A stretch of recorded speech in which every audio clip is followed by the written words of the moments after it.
There's many different ways that the human body can be killed. Just 3 to 4 inches, for example, would be needed to get to the heart of the average man.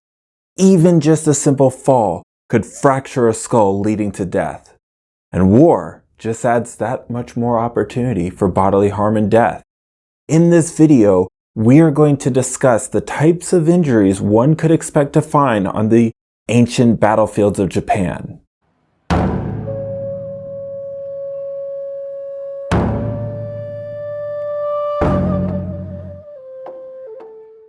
Before we begin, I think it's worth saying that some may find these images unpleasant. All of the images going forward will be about the human skeleton. If you're a touch squeamish, perhaps another video of mine would be more to your liking. Anyways, I think it's expected that sword wounds would be pretty common. After all, there was tens of millions of these weapons in Japan at any given time. Here, the pictures show just how clean the katana's blade can cut, even when the decapitation is poorly placed. And if you look at the picture below that, you can see a further demonstration for it on the vertebra. That being said, the blade can't really rely on sharpness alone. If you look at the left picture, we see another vertebra, and even though the cut is very deep, the blade did not manage to sever it. The picture on the right is a better example of the kind of wounds the katana could deliver if the swordsman is more competent. Definitely pay attention to the image in the middle with the bone cut through cleanly. Now, anyone who's practiced Japanese sword knows the typical downward cut. This picture shows a downward cut, though as you can see, it's not perfectly up and down. That being said, you can see just how deep it goes. Something like this would have killed pretty much instantly. So these have been slashes. Next, we should look at thrusting damage. These skulls show direct evidence of stabbing damage. Some of these would not be fatal, but the picture on the right definitely would be. Now, something you may not be aware of is that the top and front of the skull is the thickest. So this stab wound was made with incredible force. Now, these next two pictures are a slight mystery, as the exact weapon that did this hasn't been able to be determined. However, I do have a theory. I think that these are made by Yari. There's a flat edge in both wounds, and on the other side it raises up in the middle. It almost forms a low triangle, just like a Yari. Take a look.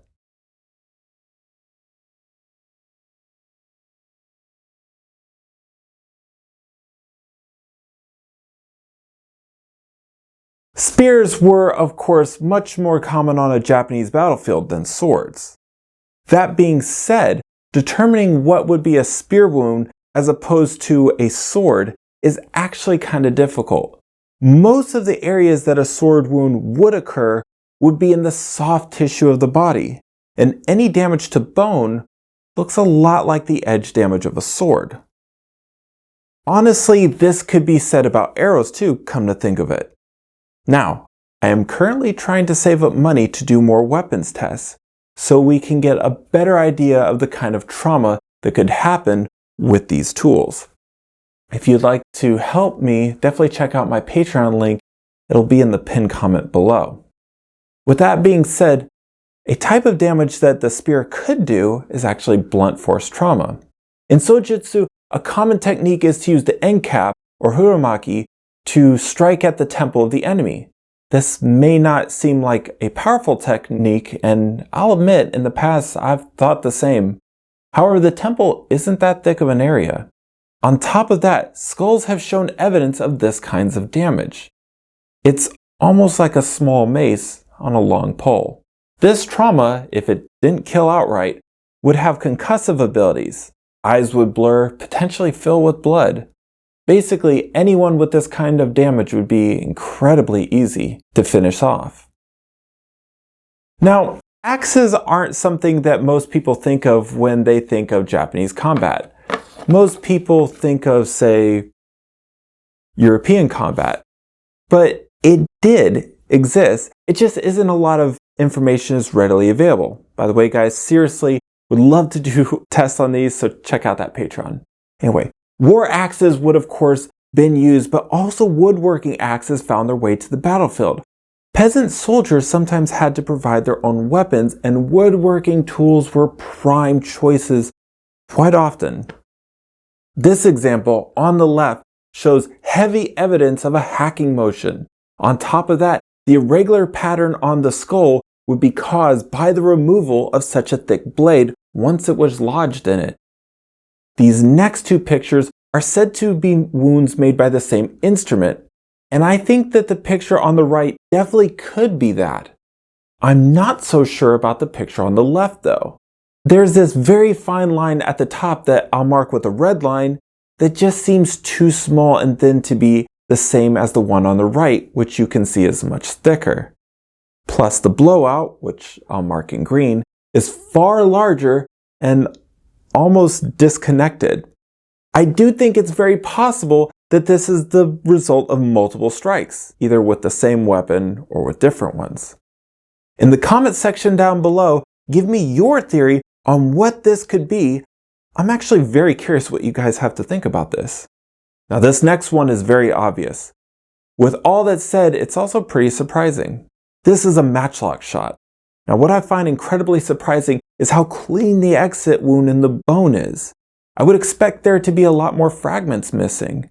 But I think this could be explained by the caliber of the weapon, as well as how packed the shot was.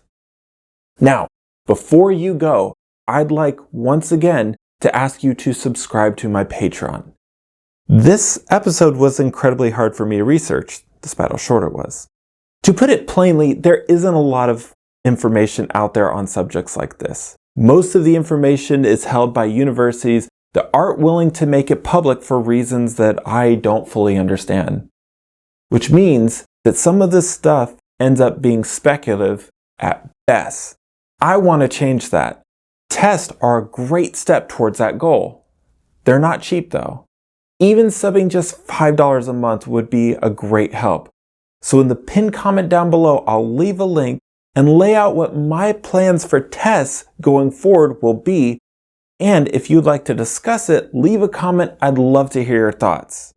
I'll see you next time.